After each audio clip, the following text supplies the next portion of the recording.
जी मारू नाम पार्थ मियाणी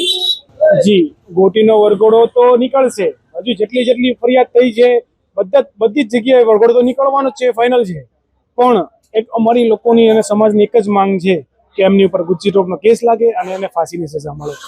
જી આપ જોઈ રહ્યા છો કે જે તાલિબાની રીતે જે ગાડલા પર સુરવની જે માર મારી રહ્યો છે એ હું ખુદ પોતે છું અને આ વિડીયો છે 1.5 થી 2 વર્ષ જૂનો વિડીયો છે જે વખતે એને મને માર મારીને એવું બોલેલો એવું ધમકાવેલો મને એને ડરાવેલો કે જો તે કોઈને વાત કરી અને જણાવ્યું કે મને આ રીતના મને સજા આપી છે અલ્પેશભાઈ મિયાણીને જણાવેલું કે પછી ફેમિલીમાં જણાવ્યું તો હું તું જ્યાં ત્યાંથી હું તને ગોતીને તને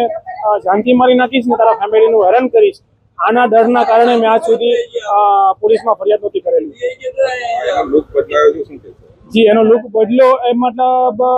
એ પહેલા જે લુક રાખતો હતો એ કુખ્યાત લુક રાખતો હતો અને નાના માણસોને બીવરાવવા માટે ધમકાવવા માટે આવો લુક રાખતો હતો જે માથામાં આપ જોઈ શકો છો કે વાળ નથી દાઢી વધારેલી છે જે કુખ્યાત મતલબ આતંકવાદી લુક લાગે અને જ્યારે 8 મહિનાથી ફરાર હતો ને કોર્ટે એમને સમન્સ પાઠવ્યું કે તારે હાજર થવાનું છે ત્યારે પૂરો લુક ચેન્જ કરીને આવ્યો જ્યારે પોલીસની સામે હાજર થયો ત્યારે પૂરો લુક ચેન્જ હતો જ્યારે એમ લાગે કે ના તો સીધો માણસ છે। વિડીયો બનાવવાનું કારણ એક જ હતું કે એ આવા વિડીયો બનાવીને બીજા માણસોને બતાવે કે જો તે આવું કર્યું તો તારી પણ આવી હાલત કરીશું। આ વિડીયો બતાવીને ડરાવી ધમકાવીને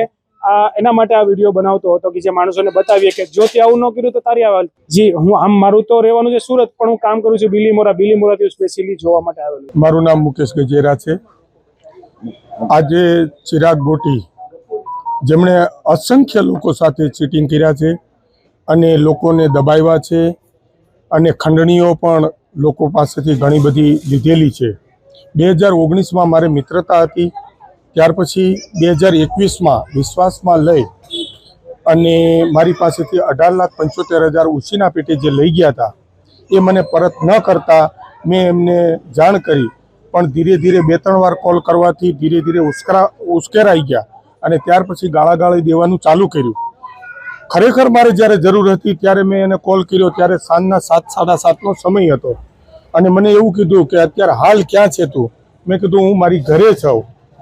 તો એ ચિરાગ ગોટી એમનો નાનો ભાઈ અને યુવરાજ જાદવ ત્રણેય ઇનોવા કાર લઈ અને ઘરે આવી ગયા અને ઘરે આવ્યા ત્યારે ખબર પડી કે આ ચિરાગ ગોટી પીધેલી હાલતમાં છે। એલફેલ બોલવા માંડ્યા એટલે તરત હું મારી રૂમમાં ઉપર લઈ ગયો અને ત્યાં બેસીને શાંતિથી વાત કરવા માટે આજીજી કરી પણ એ નશાની હાલતમાં ગાળો ભાંડવા માંડ્યો અને ત્યાર પછી મને પિસ્તોલ બતાવી અને કીધું કે આ કોઈના બાપની સગી ન થાય, જે કાંઈ પૈસાની લેતી દેતી છે તે ભૂલી જાઓ અને ક્યારેય કોઈને આવા જાણ નથી કરવાની, નહીતર ગમે ત્યારે તમારો ધંધો ટ્રાવેલ્સનો છે, રાત અવરનું તમારે બહાર જવાનું જ હોય એ પણ મને ખ્યાલ છે, ગમે ત્યાં હું અડી જઈશ અને ગમે ત્યાં તમારું ખૂન કરી નાખીશ। મેં 18,75,000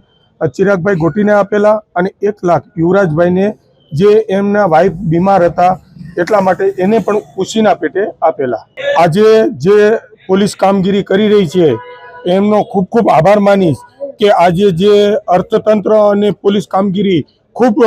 ધન્યવાદ આપું છું કે આવા લુખ્ખા તત્વોને એમની ઓકાત બતાવે છે અને અર્થતંત્ર ઉપર